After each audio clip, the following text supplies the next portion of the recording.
Okay, let's jump right into this explainer and break down Carlo Ancelotti's brilliant strategic solutions to get a seriously struggling Brazilian squad back on track. Now, if you've been following international football at all lately, you know that Brazil, literally the most iconic national team the sport has ever seen, has been going through a pretty surprising identity crisis. But during their recent clash against Croatia over in Orlando, we finally saw the tactical gears turning. A real blueprint actually started to emerge. To really understand the stakes of this match, we just have to look at this number, 5. Brazil is currently sitting in 5th position in the South American World Cup qualifiers. 5th place? I mean, for a nation where football is basically a religion, that is absolutely shocking. It shows you exactly why they're in desperate need of a tactical overhaul, and honestly why every single move Ancelotti makes is being put under a massive microscope right now. So here is our roadmap for this explainer. First, Brazil's early tactical struggles. Second, Ancelotti's new tactical shift. Third, unleashing Vinícius Júnior. Fourth, Endrick unbalances the defense. And finally, built for knockout tournaments. Let's get to it. Starting off with Section 1, Brazil's early tactical struggles. We really need to look at the harsh reality of Carlo Ancelotti's early tenure because it totally sets the stage for the massive adjustments he had to make. Before this Croatia match, his first 9 games yielded a very un-Brazilian record, just 4 wins, 2 draws, and 3 defeats. For the 5-time world champions, that's almost unthinkable. And this was heavily compounded by a super frustrating recent loss to France up in Boston. The Brazilian faithful were looking for their legendary superstars to step up, but instead, the team lacked rhythm and frankly, they just looked totally disjointed. Which brings us right into Section 2, Ancelotti's new tactical shift. To fix those glaring problems, Ancelotti made a massive change against Croatia that paid off immediately. The difference was literally night and day. See, against France, Ancelotti tried this experiment where he played Vini as a striker in the first half, and, well, it completely failed. So for the Croatia match, he smartly scrapped that idea. He put Vinícius right back on the left-hand side, which is without a doubt where he's unequivocally at his most dangerous. But here's the thing. The real key to making this left-wing positioning work wasn't just about where Vinícius stood. It was all about who was supporting him. Enter Matheus Cunha, who played this absolutely fascinating dual role. On offense, he was providing quick link-up play. But on defense, he deliberately dropped back to close down that left side.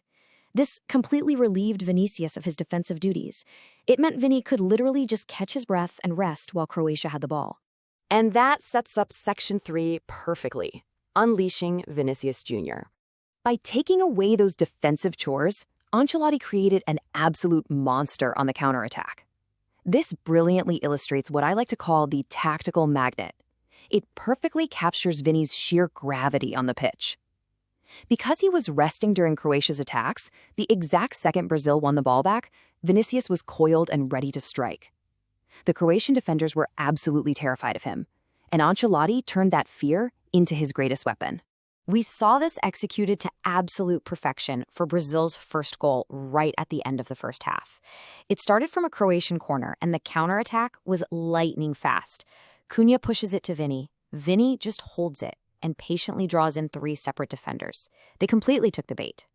Then he dishes a smooth pass to a wide-open Danilo right at the penalty spot. Danilo finishes it off with a smart left-footed jab for his very first national team goal. I mean, that is tactical design executed flawlessly. Moving on to Section 4, Endrick unbalances the defense. So let's look at how his physical movement wreaked havoc. After Croatia managed to tie the game with a fabulous through ball, Endrick steps up. His sheer intelligence and spatial awareness in the box were just off the charts. Look at this sequence. Endrick deliberately wraps his left leg around a clumsy Suit-Talo just to force the contact. He wins the foul and earns an absolutely crucial penalty. It was incredibly clever, honestly, veteran-level striker play from such a young star. He then hands the ball to Igor Thiago, who coolly converts from the spot to put Brazil back in front. And he definitely didn't stop there. Late in the game, on another swift counterattack, Endrick is driving the ball forward, just patiently waiting for his teammates to find open space. Then, he delivers this impossibly smooth outside of the left foot pass to Gabriel Martinelli. Endrick's vision literally dictated the movement of the entire defense and his own teammates. It brilliantly forced Martinelli to modify his run slightly wider to open up the angle.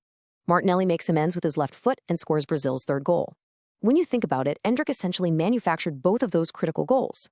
Which brings us to our final point, Section 5, built for knockout tournaments.